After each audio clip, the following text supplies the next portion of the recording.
അമ്മമാരെ വരെ തിരിച്ചറിയാൻ കഴിയാത്ത വിധത്തിൽ ഒരു യുവജനത കേരളത്തിൽ വളർന്നു വരിക എന്ന് പറയുന്നത് വളരെ ശോചനീയമായ അവസ്ഥയാണ്. ലഹരി അങ്ങേയറ്റം നാടിനെ തിന്നു മുടിച്ചിരിക്കുന്നു, കാർന്ന് തിന്നിരിക്കുന്നു എന്നുള്ളതിന് ഏറ്റവും വലിയ തെളിവാണത്.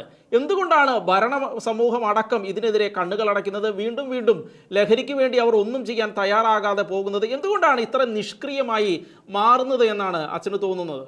ഞാൻ ഈ ദിവസങ്ങളിലത്തെ വാർത്താ മാധ്യമങ്ങളിലൂടെയൊക്കെ കടന്നു പോകുമ്പോ എന്നെ അതിശയിപ്പിച്ച ഒരു കാര്യം, മറ്റൊരു കാലത്തും ഇല്ലാത്ത രീതിയിൽ കേരളത്തിൽ ലഹരിയും ലഹരി ഉപയോഗം മൂലമുണ്ടാകുന്ന അക്രമങ്ങളും വർദ്ധിച്ചു വരുന്ന ഒരു സമയമാണ്.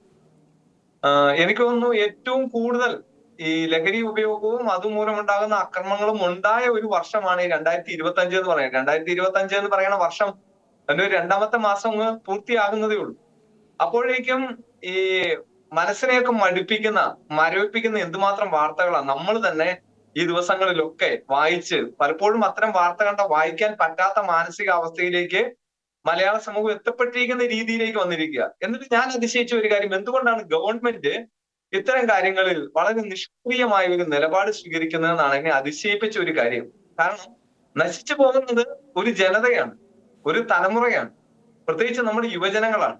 അപ്പൊ അതുകൊണ്ട് എന്തുകൊണ്ട് എന്നുള്ള അതിന്റെ കാരണങ്ങൾ കണ്ടെത്തുകയും ആ കാരണങ്ങളെ വേണ്ടത്ര രീതിയിൽ അതിന്റെ വേരിൽ ട്രീറ്റ് ചെയ്യുകയും ചെയ്യേണ്ട ഒരു സമയം എത്രയോ കാലം മുൻപേ അതിക്രമിച്ചു കഴിഞ്ഞു എന്നുള്ളതാണ്.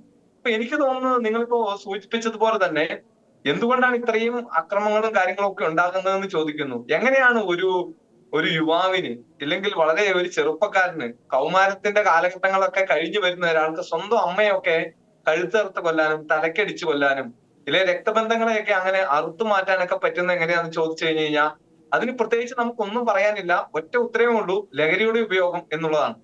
അപ്പൊ അതുകൊണ്ട് മനുഷ്യന്റെ മജ്ജയും മാംസത്തെ ഒക്കെ മൃഗമീയമായ രീതിയിൽ കാണാനും മൃഗവാസനകൾ കൊണ്ട് നിറയ്ക്കാനും കഴിയുന്ന ഒരു സംസ്കാരത്തിലേക്ക് നമ്മുടെ ഈ നാട് മാറ്റപ്പെട്ടിരിക്കുന്നു എന്നുള്ളത് സത്യമാണ്. ഞാനിവിടെ വളരെ ഒരു ക്രിയാത്മകമായിട്ടുള്ള ഒരു പോസ്റ്റ് കാണുകയായിരുന്നു. വടകരയിലാണ്.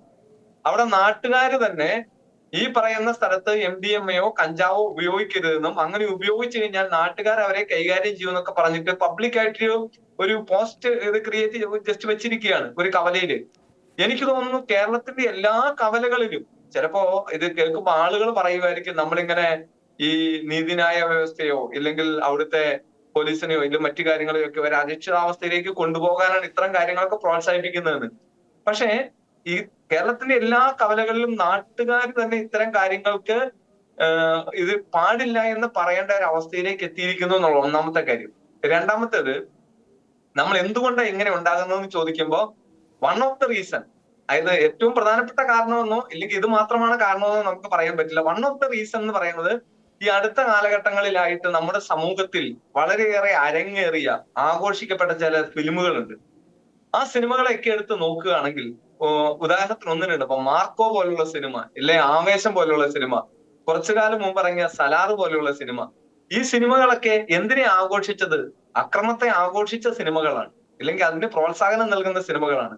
ആ സിനിമയിലെ വീരനായകന്മാരൊക്കെ അക്രമത്തിലൂടെയും രക്തച്ചൊരിച്ചിലൂടെയും ഹീറോയായി മാറുന്ന സിനിമകളാണ്. അത്തരം സിനിമകൾ നമ്മുടെ ഇളം തലമുറയെ വളരെ കാര്യമായ രീതിയിൽ ബാധിക്കുന്നു എന്നുള്ളതാണ്. അപ്പോ ഈ ലഹരിയുടെ ഉപയോഗവും അത്തരം സിനിമകളുടെ ഒരു സ്റ്റിമുലേഷനും കൂടെ കൂടുമ്പോ കേരളം എന്ന് പറയുന്നത് നേരത്തെ പറഞ്ഞിരുന്നത് പോലെ ഒരു ഭ്രാന്താലയമായി മാറുന്നതിനും അപ്പുറത്തേക്ക് ഇനി എന്താണോ ഉള്ളത് അതിലേക്ക് എത്തിയിരിക്കുന്നു എന്ന് വേണം നമ്മൾ മനസ്സിലാക്കാൻ. മറ്റൊരു കാര്യം, ഈ കുട്ടികളുടെ അവസ്ഥ എങ്ങനെയാണ്? ഇവർ വളരെ അഗ്രസീവായി മാറുന്ന ഒരു സാഹചര്യം ഉണ്ടാകുന്നു എന്നുള്ളൊരു വസ്തുത അവിടെ നിലനിൽക്കുന്നുണ്ട്. കാരണം ഈ കഴിഞ്ഞ ദിവസം ഇന്ന് വന്ന ഒരു വാർത്തയാണ്, മരുമകളുടെ മുറിയിൽ കയറുന്നത് ഉമ്മ വിലക്കി, ഉമ്മയെ ക്രൂരമായി യുവാവ് ആക്രമിക്കുന്നത്, കഴുത്തിന് കുത്തിപ്പിടിച്ച് കവിളത്ത് അടിക്കുന്നതൊക്കെ സാഹചര്യം. എന്ന് വെച്ചാൽ ലഹരിയുടെ അതുപോലെ തന്നെ നമുക്കറിയാം, ജനിപ്പിച്ചതിന് മാതാവിനെ കൊന്നു കളയുന്ന സാഹചര്യം. എന്തൊക്കെ എന്ന് വെച്ചാൽ വളരെ ക്രൂരമായ അവസ്ഥയിലൂടെ നമുക്ക് ഈ ആഫ്രിക്കൻ രാജ്യങ്ങളിലൂടെയൊക്കെ പോകുമ്പോഴാണ് പല സ്ഥലത്തും ഒരു നിയമവും ഇല്ലാതെ ആളുകൾ ഡ്രഗ് എല്ലാം അടിച്ച് ഇഷ്ടപ്പെട്ടില്ലേ അപ്പോൾ കൊന്നുകളയുന്ന സാഹചര്യം, അങ്ങനെയൊക്കെയുള്ള സാഹചര്യമുള്ളത്. അതേ അവസ്ഥ നമ്മുടെ നീതിന്യായ വ്യവസ്ഥ ശക്തമാണ് എന്ന് പറയുന്നത് കേരളത്തിലേക്ക് വരുന്ന സാഹചര്യമുണ്ടെന്ന് അച്ഛൻ പറഞ്ഞ പോലെ ഇവരെ ഒന്നും നിയന്ത്രിക്കാൻ ആരുമില്ലാത്ത അവസ്ഥയിലേക്ക് മാറുന്നു. പല ചെറിയ ഗ്രാമപ്രദേശങ്ങളിൽ പോലും കൂട്ടം കൂടിയിരുന്ന യുവാക്കൾ ഈ മയക്കുമരുന്ന് ഉപയോഗിക്കുന്ന സാഹചര്യം ഉണ്ടാകുന്നു. നമ്മുടെ നാട് എങ്ങോട്ടാണ് പോകുന്നത്? അരാജകത്വം സത്യത്തിൽ ആഘോഷിക്കപ്പെടുകയാണ് ഇവിടെ. അമ്മിഞ്ഞ പാലോലം ചോരിവ കൊണ്ടാദ്യം അമ്മയെന്ന് എന്നെ വിളിച്ച കുഞ്ഞിനെ മറ്റൊരു മാതാവ് കൂടിയുണ്ട് മകൻ ഉറ്റവാത്സല്യത്തോട് ഓമനിക്കാനെന്ന് കവിത ചൊല്ലി ഒരു കാലത്തെ പ്രകാശിപ്പിച്ച നിരവധി കവികൾ ഉണ്ടായിരുന്ന ഒരു കാലഘട്ടത്തിലാണ് നമ്മളൊക്കെ ജീവിക്കുന്നത്.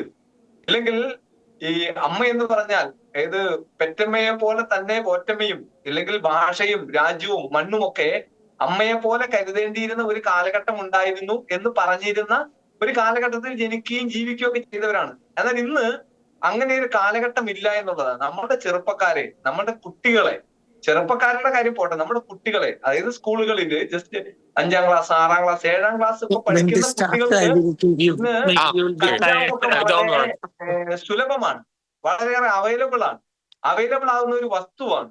അപ്പോ അതുപോലെയുള്ള മറ്റു മയക്കുമരുന്നുകൾ, MDMA പോലെയുള്ള വസ്തുക്കൾ, അതൊക്കെ വളരെ സുലഭമായിട്ട് നമുക്ക് ഏതൊരു ആൾക്കും അക്സസ് ചെയ്യാൻ പറ്റുന്ന രീതിയിൽ അവരുടെ വീടിനോ അവർ പഠിക്കുന്ന സ്ഥാപനങ്ങളുടെ ചുറ്റുവട്ടങ്ങളിലോ ഒക്കെ അവൈലബിൾ ആയിരിക്കുന്നു എന്നുള്ളതാണ് ഒരു പ്രധാനപ്പെട്ട കാര്യം.